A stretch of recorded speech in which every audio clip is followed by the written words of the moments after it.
Hello students, welcome back to the online classes. I am continuing with the same chapter, lesson number 9, Madam Rides the Bus. We have already finished a good number of this chapter. Today we will finish the last episode of this chapter. So let us continue the chapter where we had stopped. Then the bus stopped and everyone got off except Valley. "Hey lady," said the conductor, "aren't you ready to get off? This is as far as your 30 paise takes you." "No," Valley said. "I am going back on this same bus." She took another 30 paise from her pocket and handed the coins to the conductor. "Why? Is something the matter?" "No, nothing's the matter. I just felt like having a bus ride, that's all." "Don't you want to have a look at the sights now that you are here?" "All by myself." "Oh, I would be much too afraid." Greatly amused by the girl's way of speaking, the conductor said, "But you weren't afraid to come in the bus." "Nothing to be afraid of about that," she answered. "Well, then, why not go to that stall over there and have something to drink?" "Nothing to be afraid of about that either." "Oh no, I couldn't do that." "Well then, let me bring you a cold drink." "No, I don't have enough money. Just give me my ticket, that's all." "It will be my treat and not cost you anything." "No, no," she said firmly. "Please, no." The conductor shrugged and they waited until it was time for the bus to begin the return journey. Again, there weren't many passengers. So the bus stopped and one by one all the passengers got down. But Valley sat there because she didn't want to go back. She didn't want to see the scenes and all because she wanted to travel back in the same bus. So when the conductor saw that she was not getting down, so conductor told her, "Come on, young lady, this is the last stop and this is the where your 30 paise brings you. It won't go further from here." She said, "Okay, I know it. I want to go back in the same bus. Here is my 30 paise." So she again takes out the coins and gives to the conductor. The conductor says, why you came here?" And she says that, "I just want to ride the bus. I just wanted to have a ride on this bus, just to travel it and find out how it is. That's all." "That's all?" "Yes, that's all." Then the conductor says, "Okay, come on, at least since you have come to the city, go around and see the shops and all." She said, "No, I don't want to go anywhere. I just want to be here. I am a bit afraid." Then the conductor was surprised. When you were coming, you were not at all afraid, but now what? "No, I don't want to go anywhere." Again the conductor says, "Okay, if you don't want to go there anywhere, just go to that stall, a restaurant, where you can have some drinks and all." Again she said, "No, I don't have that much money to buy the drinks and I don't want to go anywhere." Then she said, "Okay, fine." Conductor says, "Okay, fine. If you don't want to go, don't go. Let me give a treat because you have shown such a great bravery and courage to come on this bus for a ride by yourself, by alone, by all yourself. So I want to give a treat for this courageous way. So it is from my side." Again she refuses strongly that, "I don't want anything. I just want to be here and give my ticket." So conductor also said, "Okay, fine," and he gave her his ticket and they both waited for the bus to return.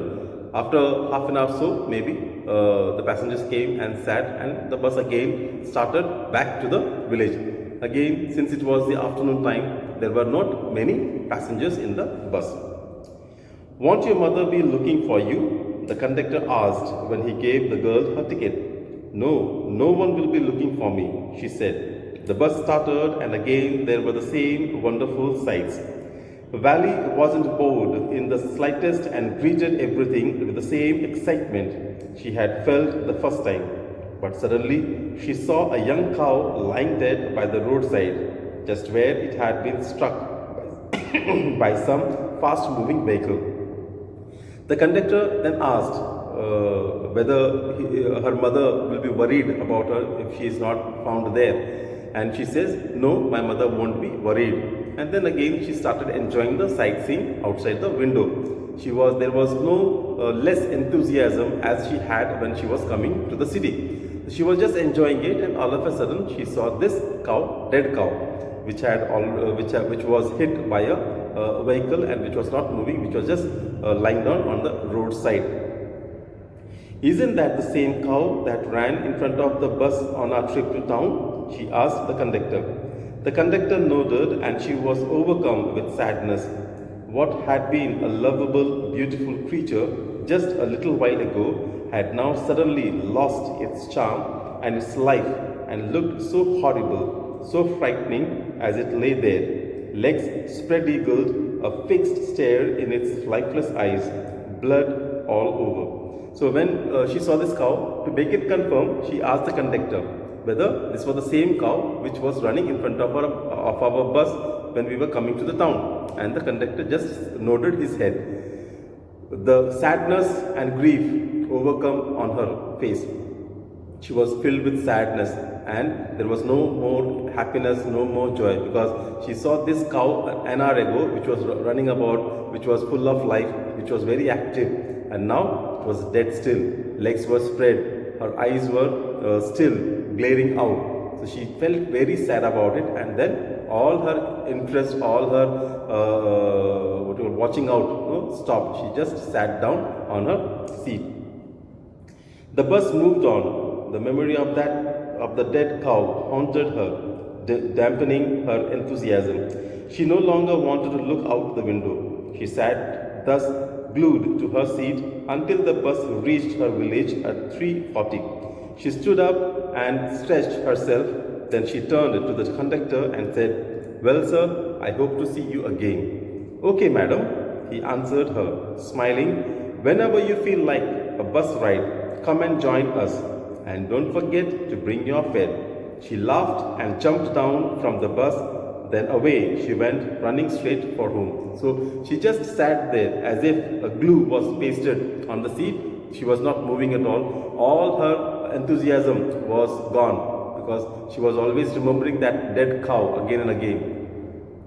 Now she just sat there. The bus went on and finally it reached to the village at 3:40.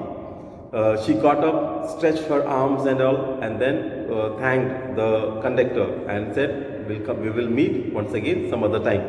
And the conductor also complimented for her and said that okay, fine, whenever you want to have a ride, do come in the bus. But remember, to bring the money also, 30 paise also to ride the bus. She jumped out of the bus and ran straight to her house. When she entered her house, she found her mother awake and talking to one of Wali's aunts, the one from South Street. This aunt was a real chatterbox, never closing her mouth once she started talking. "And where have you been?" said her aunt when Wali came in. She spoke very casually, not expecting a reply. So Wali just smiled and her mother and aunt went on with their conversation. So when Wali reached her home, she found that her mother was already awake and she was talking one of her aunt who was living in South Street. Now she says that this aunt was a chatterbox. Once she opens her mouth, then she never closes her mouth. She goes on talking. When they saw Wali, this aunt asked her, "Arey, where were you? You were not here. I was searching you. I wanted to see you." So she just wanted to very cautious in answering. So without answering, she just smiled. Then the mother and aunt went on talking. She just came, washed her hands and legs and everything, and went and lay down on mother's lap. "Yes, you are right," her mother said. "So many things in our midst and in the world outside. How can we possibly know about everything? And even when we do know about something, we often can't understand it completely, can we?" "Oh yes," breathed Wali. "What?" asked her mother. "What's that you say?"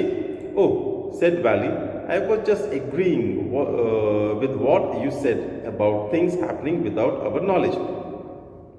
"Just a chit of a girl she is," said her aunt, "and yet look how she pokes her nose into our conversation, just as tough she were a grown lady." Wali smiled to herself. She didn't want them to understand her smile, but then there wasn't much chance of that, was there? So when her mother said that, so many things are happening around us, in village, in the city, on the road, and so many things are happening, and still we do not know. We are unaware of those things. So much knowledge is around, but we are still unaware of it. When mother said this, Valley all of a sudden said, "Oh yes, of course." And mother said, "What happened? What did you say?" She just said that I'm just agreeing what you have said, because she has just now saw what is the world outside the village and what all things are happening, especially about the cow which was alive and now which is dead. Aunt said that she is so small, but still she talks such like a young lady. She was controlling her smile because she doesn't want to make her mother and aunt to understand that what the smile of her. That's all, friends. I hope you might have enjoyed the story well. So I will give the question answers. Please do write the question answers in your copy. Thank you. Stay home, stay safe. God bless.